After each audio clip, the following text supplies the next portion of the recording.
শ্রদ্ধেয় ভক্তমণ্ডলী এবং ভক্তিমতী মায়েরা, সকলের চরণে আমার সত্য প্রণতি জানিয়ে আমি আমার অনুষ্ঠান শুরু করব। সর্বগ্রে আমাকে একটু সহযোগিতা করবেন, হরিধ্বনি উলুধ্বনি দিয়ে আমি ধ্বনি করব। বল মনে নিতাই গো শীতলা প্রীতি ব্রহ্মানন্দে হরি বলমন অজ্ঞানতিমিরঞ্জস্য জ্ঞানাঞ্জনশলাকয়া চক্ষুন্মিলিतं येन তস্मै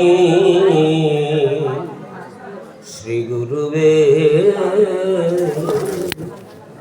নমঃ।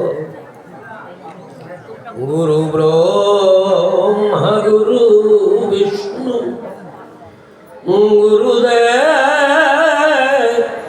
গুরুদেব মহেশ্বর গুরুদেব পরম ব্রহ্ম তস্मै শ্রী গুরুবে নমঃ। বাঞ্ছাকল্পতরুভ্যশ্চ কৃপাসিন্ধু ভয়বচ পতিতানাং পাবনেভ্যো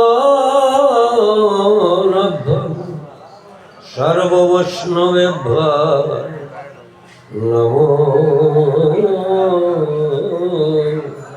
নমঃ। কৃষ্ণ করুণা সিন্ধু দীনবন্ধু জগৎপতে গোপেশ গোপিকা কান্ত রাধাকান্ত নমস্তুতে। ওং বিন্দেয় তুলসী দেব্যৈ প্রিয়ায় কেশবস্য চ বিষ্ণু ভক্তি প্রদে দেবী সত্যাবত্তৈ নমো নমঃ। তপ্ত কাঞ্চন গৌরাঙ্গী রাধে বৃন্দাবনেশ্বরী বৃষভানু সুতাং দেবী তাং নমামি হরি প্রিয়ে। জয় জয় শ্রী চৈতন্য জয় নিত্যানন্দ জয় দ্বৈত চন্দ্র জয় জয়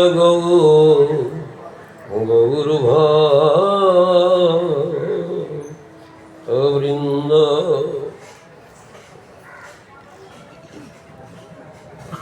এই সভায় যত সাধুগুরু বৈষ্ণব উপনীত হয়েছেন সকলের চরণে আমার প্রণাম এবং ভক্তি রইল। আমি অতি দীনহীন, হরি কথা কৃষ্ণ কথা আমার হতে সম্ভবে না। একবার যদি গোবিন্দের কৃপা ঘটে তবে তা সম্ভব। তবে হ্যাঁ, গোবিন্দের কৃপা ঘটাও দুর্লভ। কেন? আমার হতে আমার নাম বড়, নাম হতে আমার ভক্ত বড়। গোবিন্দের ভক্তের যদি কৃপা না হয়, তাহলে আমার হতে এই হরি কথা, কৃষ্ণ কথা, কীর্তন বা শ্রবণ কোনোটাই সম্ভব নয়। একবার নিতাই গৌর হরি বল।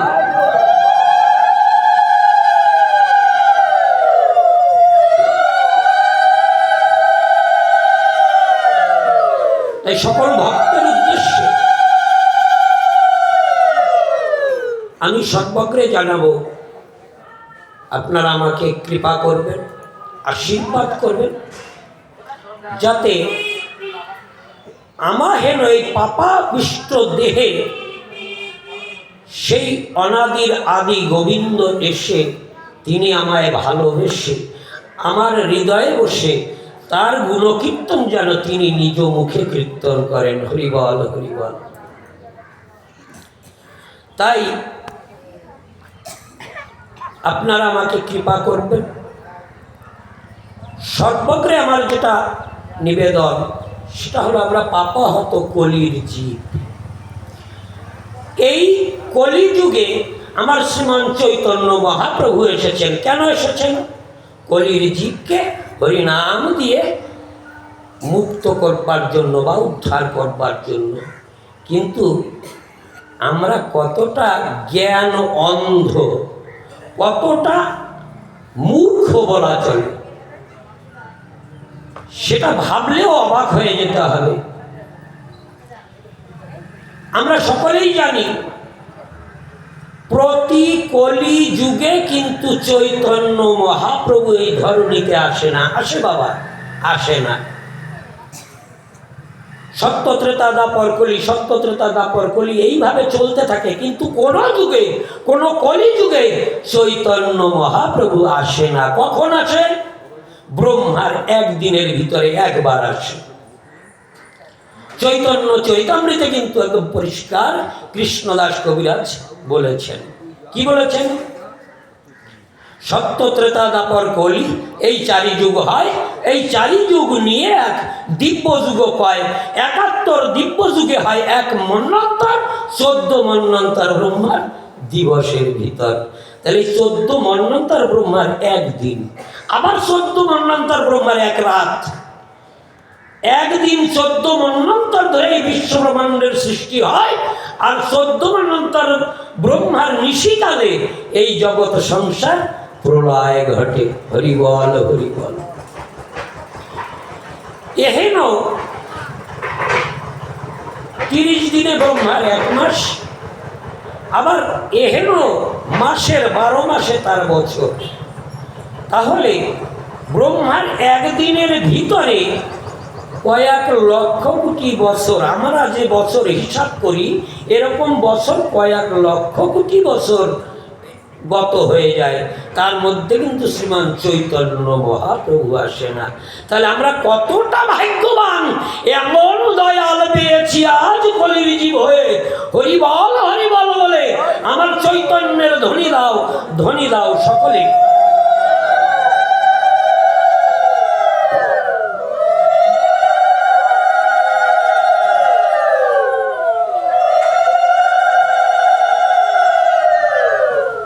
বৃন্দাবনে সনাতন গোস্বামী এবং চৈতন্য মহাপ্রভু সনাতন শিক্ষা, সনাতনকে যখন চৈতন্য মহাপ্রভু শিক্ষা দিলেন, তখন একটা কথা বলেছিলেন সনাতন গোস্বামী। কি বলেছিলেন? চৈতন্য মহাপ্রভুর উদ্দেশ্যে বলেছিলেন, হে প্রভু, কে আমি? কে আমি? কেন মরে যারে তাপত্রয়? আমি কে? আমাকে এই ত্রিতাপ যন্ত্রণায় কেন জ্বলছে? আমাকে কেন জ্বালা দিচ্ছে? তখন চৈতন্য মহাপ্রভু সনাতন গোস্বামীকে লক্ষ্য করে বলেছিলেন। কি বলেছিলেন? জীবী নিত্য কৃষ্ণের দাসে ইহা ভুলি গেল, সে কারণে মায়া পিশাচী তার গলেতে বাঁধিল। জীব কিন্তু নিত্য কৃষ্ণের দাস। আমরা প্রত্যেকেই নিত্য কৃষ্ণের দাস, এটা আমরা জানি। কিন্তু আমরা কি সেই নিত্য কৃষ্ণের দাস হতে পেরেছি বাবা? পেরেছি? পারিনি। তাহলে আমরা কৃষ্ণের দাস হয়েছি কি? কেমন কৃষ্ণের দাস হয়েছি? অনিত্য কৃষ্ণের দাস, তাই না? অনিত্য আর নিত্য। নিত্য হলেন গোলক বিহারী হরি, আমার ব্রজেন্দ্র নন্দন শ্রীকৃষ্ণ। আর অনিত্য কৃষ্ণকে আদ্যা শক্তি মহামায়া কালী, যাকে বলা হয় শ্যামা। আমার শ্যাম হলেন সেই পরমেশ্বর ভগবান, আর শ্যামা হলেন অনিত্য কৃষ্ণ। অনিত্য কৃষ্ণ শ্যামা, আর নিত্য কৃষ্ণ শ্যাম। আমরা সেই শ্যামকে ভুলে আজ শ্যামার কবলে পড়ে আমার বাড়ি, আমার গাড়ি, আমার টাকা, আমার সম্পত্তি, আমার পুত্র, আমার কন্যা, আমার করে জর্জরিত হয়ে মায়ার বশীভূত হয়ে এই কিতাব যন্ত্রণা ভোগ করতে করতে দিন অতিবাহিত করে একদিন পরলোক গমন করি। এইভাবে আমাদের নরকগামী হতে হয়। আর যদি একবার নিত্য কৃষ্ণের দাস হতাম, তাহলে একবার মুখে বলতাম হরি হরি। আমরা যদি নিত্য কৃষ্ণের দাস হতাম, তাহলে কৃষ্ণ নাম সদা সর্বক্ষণ মুখে গাইতাম না বাবা? আমরা যখন মাতৃগর্ভে ছিলাম, তখন মাতৃগর্ভে বসে আমরা গোবিন্দের কাছে একটা কথা বলেছিলাম। কি বলেছিলাম? হে গোবিন্দ, এই মায়াময় জগতে আমি যাব না। ওই মায়াময় জগতে গেলে পরে তোমায় আমার মনে থাকবে না, তোমায় আমার মনে থাকবে না। আমি ওই মায়াময় জগতে যাব না। আমাকে তুমি আমার মাতৃগর্ভ থেকেই তোমার চরণে স্থান দাও। তখন ভগবান বললেন, হে জীব, তুমি যদি এই ধরণীতে না যাও, মাতৃগর্ভে বসে যদি প্রাণত্যাগ করো, তাহলে তোমার মাতৃহত্যার দায়ে আবার তোমার অনন্ত কোটিকাল নরক ভোগ করতে হবে। তাহলে তুমি কোনটা করবে?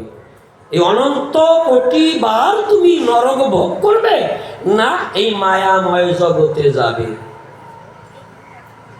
তখন জীব বলেন, তাহলে মাতৃহত্যার থেকে আমার এই ধরণীতে যাওয়াই ভালো, তাই না? তখন গোবিন্দ বলেন যে হে জীব, যাও, কিন্তু আমাকে তুমি ভুলো না। আর প্রত্যেকটা জীব আমরা মাতৃগর্ভে বসে গোবিন্দের কাছে বলে আসি যে হে গোবিন্দ, আমি এই ধরণীতে গিয়ে তোমার নাম গুণাগুণ করব, হরে কৃষ্ণ বলে দাঁড়ে দাঁড়ে ঘুরে বেড়াবো, হরি বল বলে। কিন্তু আমরা এই ধরণীতে ভূমিষ্ঠ হওয়ার পরে সেই কথা ভুলে যাই। তাই চৈতন্য মহাপ্রভু কি বললেন? জীব নিত্য কৃষ্ণের দাস কখন হয়েছে? মাতৃগর্ভে বসে গোবিন্দের পায়ে কিন্তু তার দেহ সমর্পণ করেছে, কৃষ্ণের দাস হয়ে গেছেন। কিন্তু এই জগতে, মায়াময় জগতে এসে সে ভুলে গেছেন যে সে নিত্য কৃষ্ণের দাস। এই মায়ায় ভুলে গিয়ে তিনি অনিত্য কৃষ্ণের দাস হয়ে পড়েছেন। তাই দেখবেন আমরা মরে গেলে শ্মশানে নিয়ে যায় না বাবা? তা শ্মশানে নিয়ে গেলে আমাদের মুখাগ্নি করানো হয়, হয় না? মুখাগ্নি করানো হয়। আমার জ্যেষ্ঠ সন্তান আমার মরা শবের পিছন ফিরে বাম হাত দিয়ে মুখাগ্নি করবে, তাই না? কেন? কারণ যেই মুখে আমি বলেছিলাম হরি তোমার নাম গুণাগুণ করব, সেই মুখে আমি হরির নাম গুণাগুণ করি নাই, করতে পারিনি। আর দেখবেন বৈষ্ণব যারা, তাদের মুখাগ্নি হয় বাবা? হয় না। কেন হয় না? তাদের সমাধি হয়। কেন? তারা মাতৃগর্ভে বসে যে কথা গোবিন্দকে দিয়ে এসেছেন সেই কথা তারা রেখেছেন। হরিবল বলে একবার বাহু তুলে তারা প্রেমগ্ন গান গেয়ে এই জগৎকে উদ্ধার করবার কাজে লেগেছেন। কিন্তু আমি করতে পারিনি। তাই আমার মৃত্যুর পরে দেখবেন আমার পুত্র আমার মুখাগ্নি করবে, মুখে আগুন দিয়ে দেবে। কেন? যেই মুখে তুমি কথা বলে এসেছো সেই কথা তুমি না রাখতে পারার জন্য তোমার মুখে আগুন দিলাম। দেখেছেন? আমরা শ্মশানে যাই, অনেক কিছু দেখি, কিন্তু ভাবি না কখনো কেন, কি কারণে দেওয়া হয়। তাই চৈতন্য মহাপ্রভু যখন বললেন জীব নিত্য কৃষ্ণের দাস, ইহা ভুলি গেল, এ কারণে মায়া পিছা সীতার গলেতে বাঁধিল। কভু স্বর্গে উঠায়, কভু নরকে ডুবায়, দণ্ড দানে রাজা যেমন নদীতে সুবায়। আমাদের এই আদ্যাশক্তি মহামায়ার এই ধরাধামে এসে আমরা কখনো স্বর্গে যাই, কখনো আবার নরকে যাই, তাই না? এইভাবে যাওয়া আসা থাকে। কিন্তু স্বর্গে গেলে সে কি মুক্তিপ্রাপ্ত হয় বাবা? হয় না। স্বর্গে গিয়ে মুক্তিপ্রাপ্ত হওয়া যায় না। যতদিন স্বর্গ সুখ থাকে ততদিন স্বর্গ সুখ সেখানে ভোগ করা হয়, পুনরায় আবার এই ধরণীতে এসে জন্মগ্রহণ করতে হয়। এই ধরণীতে এসে জন্মগ্রহণ করে নিজ নিজ কর্মফল আবার ভোগ করতে হয়। এইভাবে কখনো নরকে কখনো স্বর্গে এইভাবে জীব যাতায়াত করতে থাকে। একে বলে আগম নিগম, আসা এবং যাওয়া। এই যদি আসা যাওয়াকে বন্ধ করতে হয় তাহলে একমাত্র আমার গোবিন্দের চরণ ছাড়া আর উপায় নাই রে। তাই ভাগবতী কি বলেছেন? মুকুন্দ সেবন বিনে জীবের গতি নাহি আর। মুকুন্দ কার নাম? না আমার গোবিন্দের নাম, মুরারি মুকুন্দ, তাই না বাবা? তাহলে কৃষ্ণ সেবাবিহীন এই জগতের জীবের উদ্ধার হওয়ার আর কোনো পথ খোলা নাই নাই নাই। কিন্তু আমরা সেই কথা ভুলে গিয়ে আজ মায়ায় লিপ্ত হয়ে সেই গোবিন্দের চরণ ভুলে আজ মায়ার দাস হয়ে পড়েছি। তাই কি করিতে রে ও মনে এই ভাবে ভাবে এলি, আজ কি করিতে কি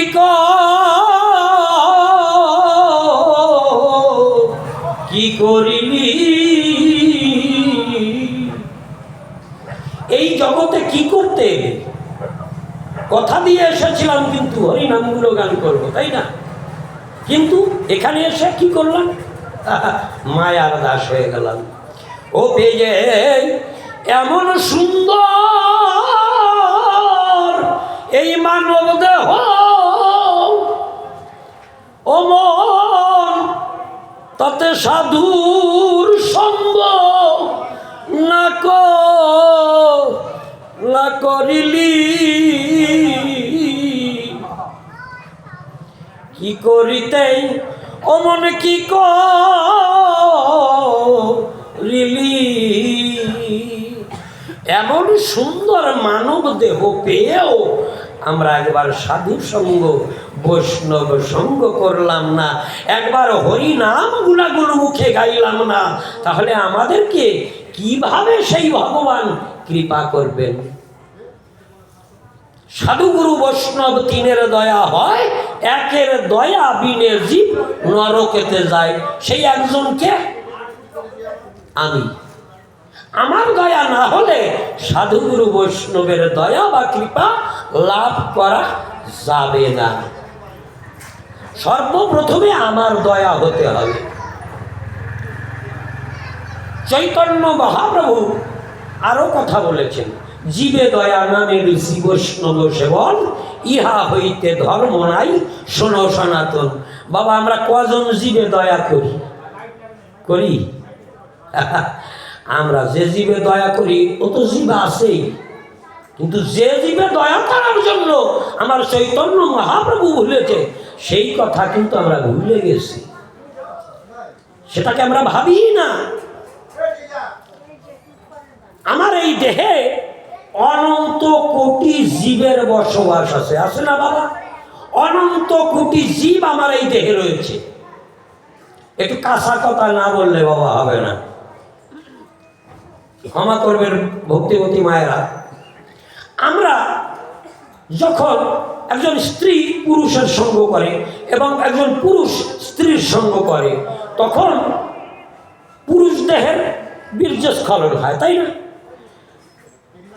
এই যে বীর্যস্খলন হয় বা নারী দেহের রেতপাত ঘটে, এই যে বীর্যস্খলন হয় বা রতি ফলন হয়, তাতে প্রত্যেকটা জীবের ওই বীর্যের মধ্যে অনন্ত কোটি জীব বিরাজ করে না বাবা? সেই জীবকে আমি অন্ধকার কুয়োয় বা অন্ধকারে ফেলে দিলাম, ফেলে দিয়ে তাদেরকে নিধন করলাম। আর আমি যদি বাইরের জগতের মানুষেরকে দয়া করি, ওই গরু ছাগল কীট পতঙ্গ এদেরকে দয়া করি, তাহলে আমার জীবের দয়া হলো বাবা? হলো? জীবের দয়া কিন্তু আমি করতে পারলাম না। চৈতন্য মহাপ্রভু এটাই বলেছেন। কি বলেছেন? দেহের সেই গুরু বস্তুকে ধারণ করো, তবেই জীবে দয়া হবে, নচেত জীবে দয়া হওয়া সম্ভব নয়। নিজের গুরু বস্তুকে ধারণ করো। আমার কৃষ্ণকান্ত স্বামী একটা গান বলো, গুরু বস্তু রস কৃষ্ণের স্বরূপ, যতনে সাধিলে হয় দেহ রসকুপ, তাই না? গুরু বস্তু রস, গুরুকে বস্তু বলেছে, তাই বস্তু যখন বলেছে তখন কি হবে? আমার দেহের যে মূল বস্তু, এই বস্তু রস, দেখেছেন? গুরু বস্তু রস কৃষ্ণেরই স্বরূপ।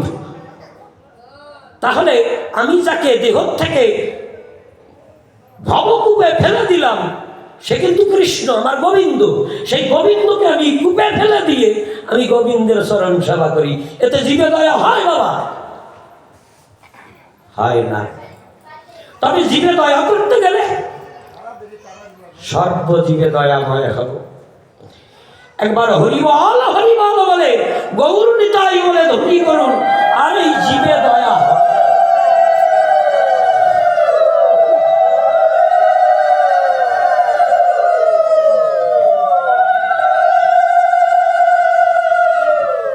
এই ধরনী থেকে যদি কারো যেতে হয় সেই আমার অনাদির আদি গোবিন্দের চরণে, তাহলে কি করতে হবে বাবা? আমরা কেমন জায়গায় আসছি জানেন? সংসারটা কেমন জানেন? আপনাদের কার কোথায় বাড়ি ছিল জানি না, তো বাংলাদেশে অনেকেরই, বেশিরভাগ লোকেরই বাংলাদেশে বাড়ি ছিল, তাই না? তো বাংলাদেশে এক ধরনের মাছ ধরার জন্য চাই পাওয়া যেত। চাই চেনেন? চাই ওই মাঠের আইলে টাইলে বসাতো, বা যেখান দিয়ে জল যাওয়া আসা করে সেই জায়গায় বসাতো মাছ ধরার জন্য, তাই না? ওই চাইয়ের মধ্যে মাছ কিন্তু ঢুকতে পারে, বেরোতে পারে না বাবা? পারে না। এই সংসারে ঢোকা যায় বাবা, বেরোনো যায় না সংসার থেকে। সংসার ওই চাইয়ের মতো, এই সংসারে ঢোকা যায় কিন্তু বেরোনো যায় না। যেমন দেখবেন গীতায় ভগবান শ্রীকৃষ্ণ অর্জুনকে বলেছিলেন, হে অর্জুন, বৃদ্ধ পিতামাতা, নাবালক শিশু, যোগ্য স্ত্রী ঘরে রেখে যদি কেউ সন্ন্যাস ধর্ম গ্রহণ করে, তার কোটি ব্রহ্ম হত্যার পাপ হয়, তাই না? কোটি ব্রহ্ম হত্যার পাপ হয়। কি বলেছেন? নাবালক শিশু, যোগ্য স্ত্রী এবং বৃদ্ধ পিতামাতা। তাহলে আমি সংসারে যখন এলাম, আসার পরেই কিন্তু বৃদ্ধ পিতামাতা পেলাম, তাই না? তো বৃদ্ধ পিতামাতা যতদিন আসে ততদিন সংসার ছেড়ে যাওয়া যাবে? গেলে কি হবে? কোটি ব্রহ্ম হত্যার পাপ হবে। সাধন ভোজন যা করবো সব চলে যাবে। হরিবল। তাহলে এই বৃদ্ধ পিতামাতা ঘরে যতদিন আসে ততদিন সংসারে থাকতে হবে। এই বৃদ্ধ পিতামাতা যদি মনে বাসনা করে আমার পুত্রকে বিবাহ দিয়ে পুত্রবধূর হাতে অন্ন গ্রহণ, জল গ্রহণ করব, তারা যদি মনে বাসনা করে, তাদের বাসনা পূর্ণ করতে হবে। কি বাবা? হবে তো? তাহলে যদি পিতামাতার মনের বাসনা পূর্ণ করতে হয়, গেলে বিয়ে করতে হবে। আর বিয়ে করলে সংসার হবে। যোগ্য স্ত্রী, এই যোগ্য স্ত্রী রেখে তো আর সন্ন্যাস ধর্ম গ্রহণ করতে পারবে না? পারবে? পারবে না, তাহলে কোটি ব্রহ্ম হত্যার পাপ হবে, আর সেই পাপের দায়ে অনন্তকাল নরক ভোগ করতে হবে। তাহলে এইবারে যোগ্য স্ত্রীকে সম্মান দিতে হবে। স্ত্রীকে যখন নিয়ে এসে তার সম্মান দিতে হবে। তো যোগ্য স্ত্রীকে সম্মান দিলে কি হবে? সন্তানের সৃষ্টি হবে, হবে না বাবা? সন্তানের সৃষ্টি হবে। সেই সন্তান যদি সৃষ্টি হয় তাহলে নাবালক শিশু, তাই না? এই নাবালক শিশু যতদিনে সাবালক না হবে ততদিনে তুমি এই সংসার ত্যাগ করে যেতে পারবে না। ওই নাবালক শিশু যতদিনে সাবালক হবে ততদিনে আমিও সাবালক হয়ে যাবো, যাবো না বাবা? হরি বল বলে আমিও সাবালক হয়ে যাব। তাহলে এই সংসারে কিন্তু বাবা ঢোকা যায়, কিন্তু বেরোনো যায় না। মৃত্যু পর্যন্ত এই সংসারে একটা একটা করে ফাঁদ, একটা একটা করে ফাঁস আটকাতে হয়।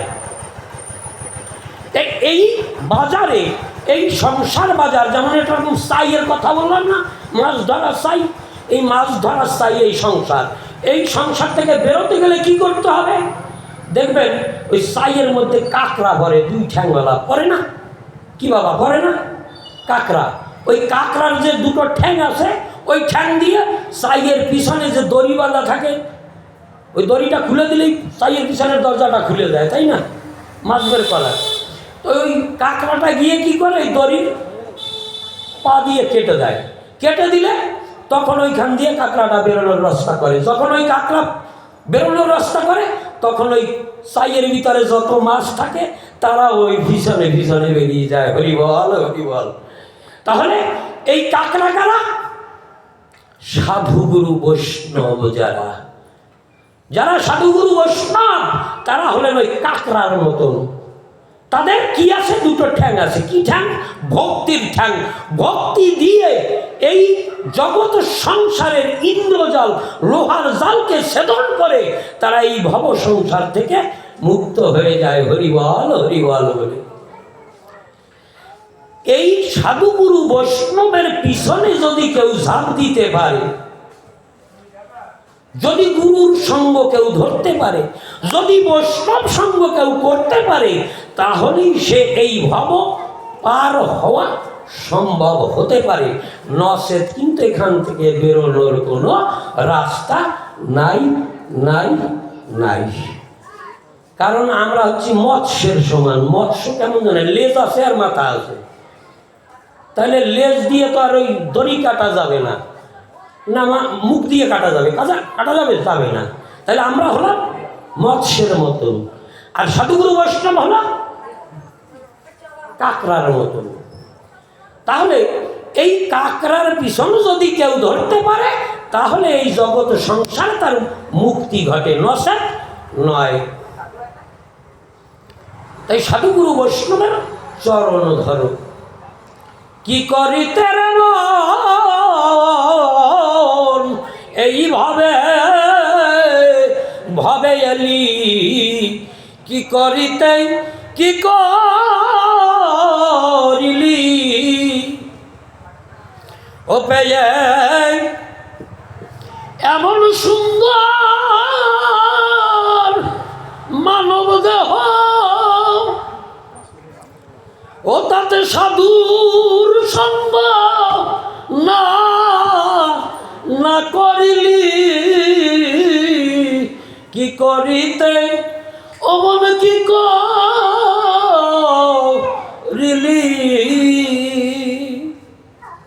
একবার সাধুর সঙ্গ করলি না। দেখো ব্রহ্মা আদি দেবগণ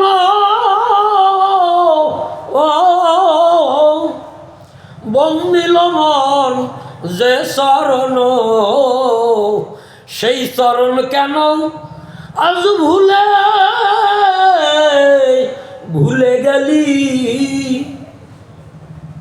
আমার শ্রীমান চৈতন্য মহাপ্রভু যখন এই ধরণীতে এলো, চৈতন্যের চরণ বন্দনা করবার জন্য, পূজন করবার জন্য, পুজবার জন্য ব্রহ্মা এসেছিলেন, আসেননি? শিব এসেছিলেন, আসেননি? সকলেই কিন্তু এই ধরণীতে এসেছেন। এই সকলে এসেছেন কেন? আমার গোবিন্দের চরণ সেবা করবার জন্য। একবার মানব রূপ ধারণ করে এই ধরনীতে এসেছিলেন। একমাত্র মানব জাতিরই গোবিন্দ সেবা করার অধিকার জন্মায়। কোনো দেবতা গোবিন্দের সেবা করে? করে বাবা, করে। গোবিন্দের ভক্ত, কিন্তু তার সেবা অর্চনা করে না, তার ভজন ভূজন করে না, করতে পারে না। দেবতারা সেবা পায়, সেবা দিতে পারে না। আর যদি মানব হয়, মানব হয়ে সেবা দেওয়া যায়, মানব সেবা পায় না, তাই না? হরি বল। তাহলে মানব দেহটা কত উন্নত, কত দুর্লভ জনম, যে জনম পেয়ে আজ আমরা ভুলে গেলাম।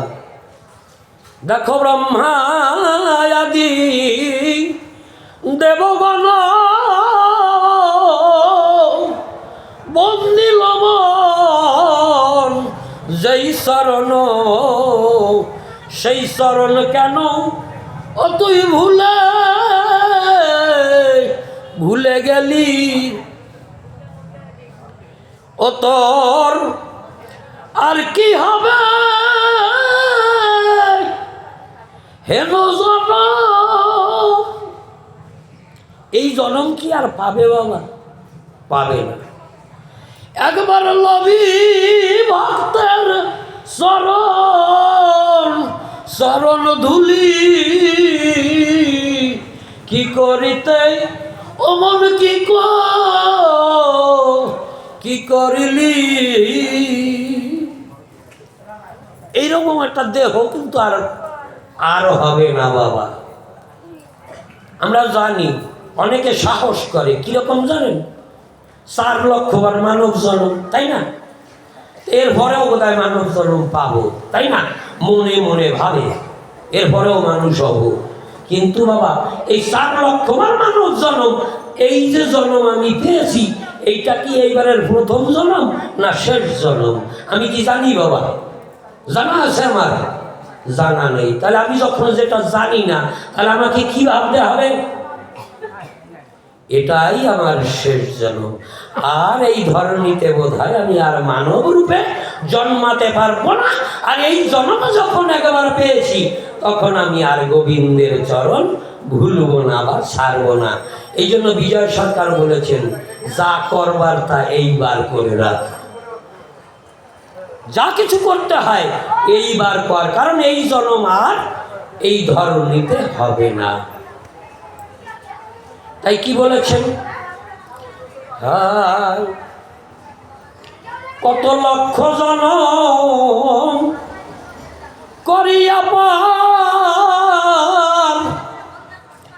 পেয়েছ দেহ মানব আকার, পেয়েছ মন কৃপাতে যার, সেই চরণ তুমি ভুলে তুই ভুলে রলি।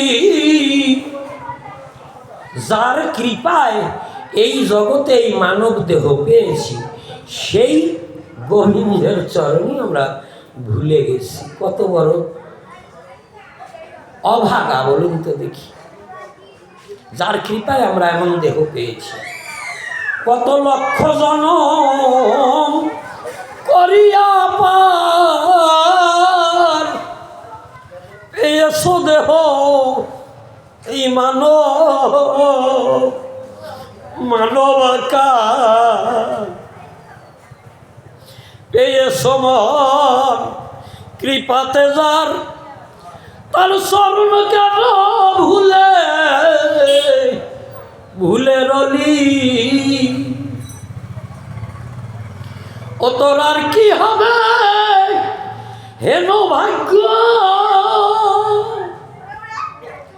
অমল বলবি মুখে হরি হরি বলি, কি করিতে অমর কি করিলি? আমাদের এই জনম বৃথায় কাল কাটালাম বাবা। কি হবে, কোথায় যাব, আমাদের কিন্তু কারোরই জানা নেই। তবে একবার যদি আমরা গোবিন্দের চরণে শরণ নিতাম তাহলে আমাদের এমন দুর্দশা কিন্তু ঘটতো না বাবা। তাই এই পঞ্চতত্ত্বের আরতিতেই একটু আগে বলে গেছেন,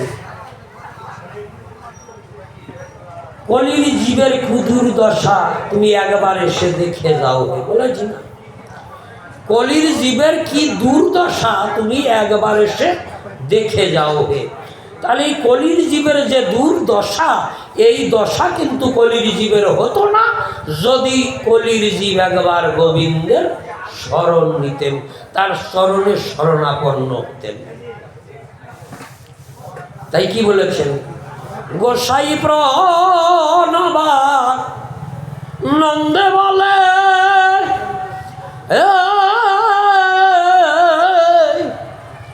এদিন মাধব রে তোর এই কপালে হইল না সাধু গুরুর অগ কৃপা কৃপা ধুলি। গোসাই প্রণবা নন্দে বলে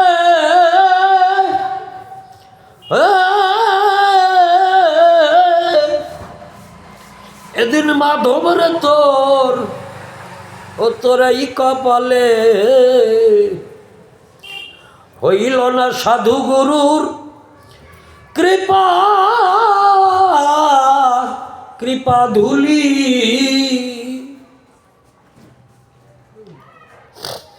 ও তুই সারাদিন কাটালি রঙে, এখন সন্ধ্যাবেলায় ভাঙা হাটে এলি। আমরা কিন্তু বাবা এখন ভাঙা হাটে এসেছি। যখন আমার শ্রীমান চৈতন্য মহাপ্রভু এই ধরনীতে ছিল তখন কিন্তু পূর্ণ হাট ছিল। সেই হাটে যদি আমি আসতে পারতাম, আমার ভাগ্য যদি এমন হতো, তাহলে আর আমার এই জগতে এমনভাবে মায়ায় মুখ করতে হতো না, মায়ায় জর্জরিত হতে হতো না। তাহলে আমরা গোবিন্দের চরণ লাভ করতে পারতাম। কেমন? যেমন জগামাধা, যেমন চাপাল গোপাল, যেমন কুষ্ঠব্যাধিগ্রস্ত বাসুদেব, তারা যেমন গোবিন্দের অঙ্গ পরশ করে, আমার চৈতন্যের অঙ্গ পরশ করে সেই গোলক বৃন্দাবন ধাম লাভ করেছিলেন, তেমনি আমরাও পেতাম যদি পূর্ণ হাটে আসতে পারতাম। ও তুই সারাদিন কাটালি রঙে, এখন সন্ধ্যাবেলায় ভাঙা হাটে হাটে এলি।